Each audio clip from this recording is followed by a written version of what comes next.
Welcome to stone dictation. Dictation 5 second बाद शुरू होगा। Ready start. महोदय, राष्ट्रपति ने अपने भाषण में राजभाषा आयोग की रिपोर्ट के संबंध में कहा है कि हम सदस्यों की राय लेकर भाषा संबंधी कोई नीति घोषित करेंगे।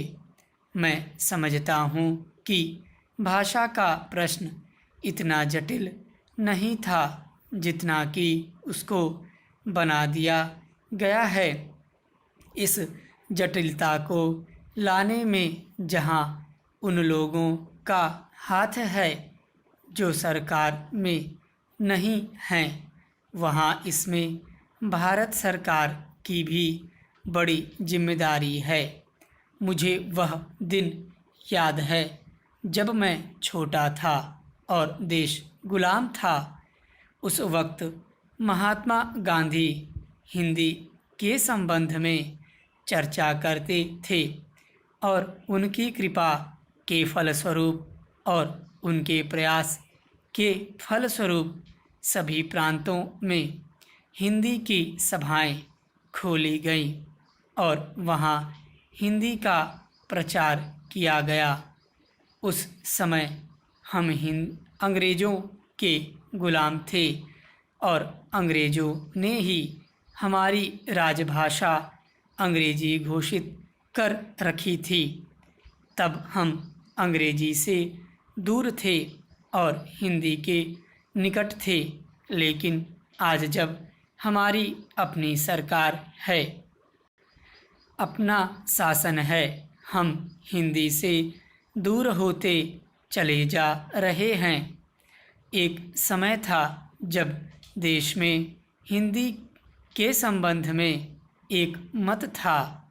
जब देश स्वतंत्र हुआ उस समय हिंदी के संबंध में घोषणा हो जानी चाहिए थी, लेकिन उस समय सरकार चुप हो गई।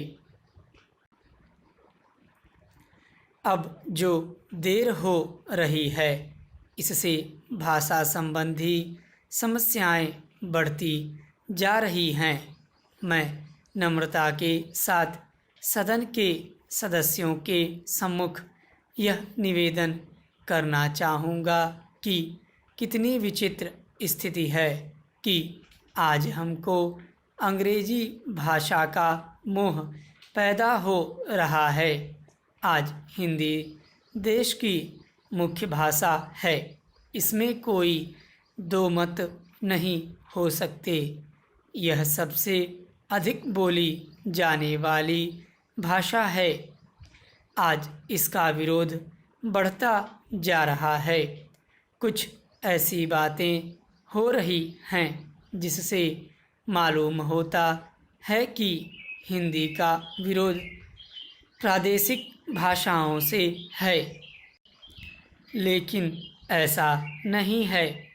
सच पूछा जाए तो बात यह है कि अंग्रेजी भाषा के स्थान पर हिंदी को लागू करने का प्रश्न है।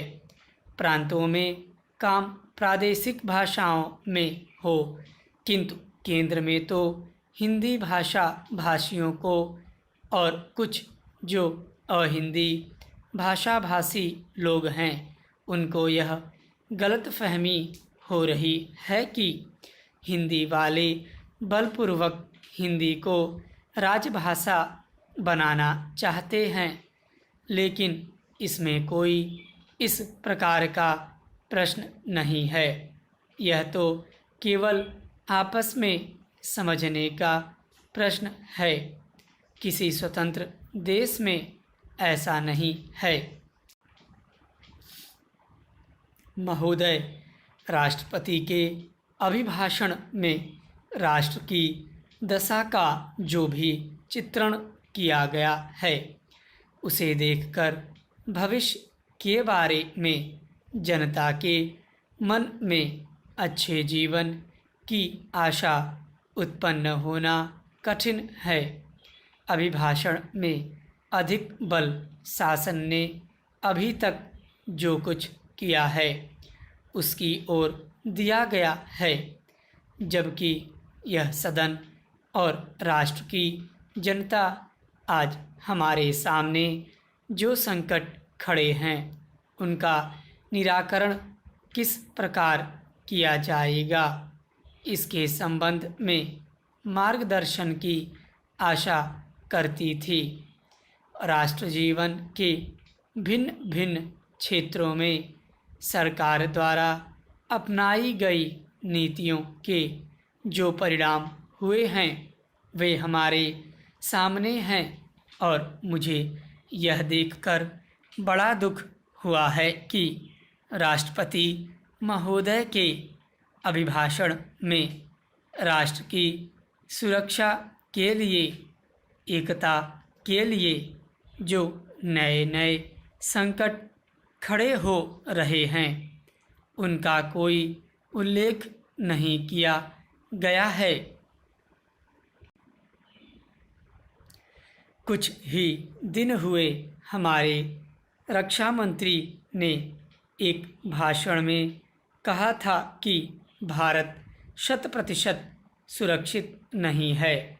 किसी देश का रक्षा मंत्री सार्वजनिक रूप से इस तरह के विचार व्यक्त करे तो यह प्रश्न स्वाभाविक रूप से खड़ा होता है कि राष्ट्र की सुरक्षा की ओर, जो कि सर्वोपरि है, ध्यान देने के लिए पूरा प्रयत्न क्यों नहीं किया गया।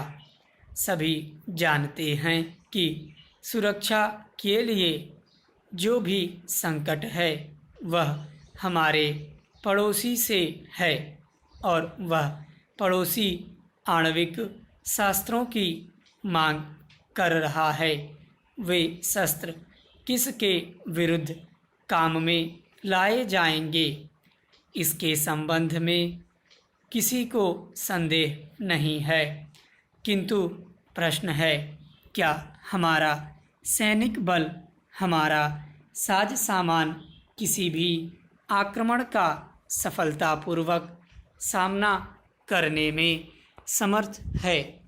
मैं यह स्वीकार करता हूँ कि किसी बड़े युद्ध की आशंका नहीं है, किंतु पाकिस्तान के नेता अपनी जनता का ध्यान वहाँ की गिरती हुई आर्थिक स्थिति से दूर करने के लिए किसी भी समय कश्मीर के प्रश्न पर अंतर्राष्ट्रीय सैनिक हस्तक्षेप को निमंत्रण देने के लिए झगड़ा कर सकते हैं और कोई भी परिस्थिति उत्पन्न हो, देश की जनता इस सरकार से यह आश्वासन चाहती है कि जहां तक पाकिस्तान के आक्रमण का प्रश्न है, भारत 100% सुरक्षित है। इस संबंध में सरकार को जनता के मन में विश्वास उत्पन्न करने का प्रयत्न करना चाहिए। जहां तक कश्मीर का प्रश्न है, सरकार किसी भी अन्य विदेशी शक्ति से वार्ता करने के लिए तैयार नहीं है। स्टॉप।